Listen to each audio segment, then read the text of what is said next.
រំភើបណាស់សាមគ្គីជាធ្លុងមួយសូមបីតែព្រះរាជវង្សានុវង្សខ្មែរពីរព្រះអង្គក៏ទ្រង់ចូលរួមផ្សព្វផ្សាយស្បែកខ្មែរដែលជាអត្តសញ្ញាណជាតិយ៉ាងផុសផុលគួរជាទីមោទនៈផងដែរព្រះនាងតូចនរោត្តមចេនណាបានបង្ហាញនូវរូបភាពដ៏គួរឲ្យទាក់ទាញនៃឈុតស្បែកខ្មែរដែលច្នៃឡើងយ៉ាងប្រណិតសម្រាប់ពិធីមង្គលការសម័យបច្ចុប្បន្នដែលគ្រងដោយរូបព្រះនាងផ្ទាល់និងម្ចាស់បងរបស់ទ្រង់គឺព្រះអង្គម្ចាស់ក្សត្រីអេម៉ានរ៉ូដាម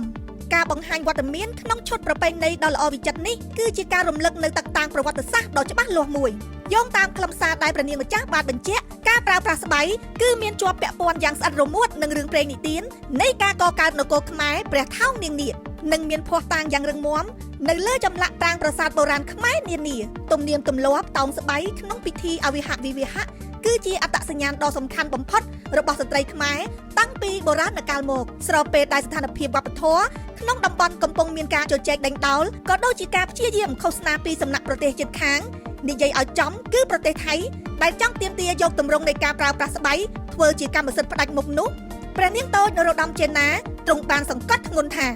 ការស្លៀកសម្លៀកបំពាក់ប្រពៃណីខ្មែរគួរត្រូវបានប្រើប្រាស់ឲ្យបានច្រើនទម្រង់ច្រើនសន្តានតាមលំនាំដើម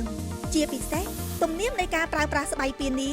ដែលកំពុងរងនៅហានិភ័យពីការទាមទារជាកម្មសិទ្ធិផ្ដាច់មុខក្នុងការប្រើប្រាស់ពីវប្បធម៌របស់ខ្មែរយើងព្រះរាជវង្សានុវង្សបានបង្ហាញនៅគំរូក្នុងការចូលរួមថែរក្សាការពារនិងអំពាវនាវឲ្យកូនខ្មែរគ្រប់ជំនាន់ចេះស្រឡាញ់និងប្រើប្រាស់សម្លៀកបំពាក់ប្រពៃណីរបស់ខ្លួនឲ្យបានខ្ជាប់ខ្ជួន។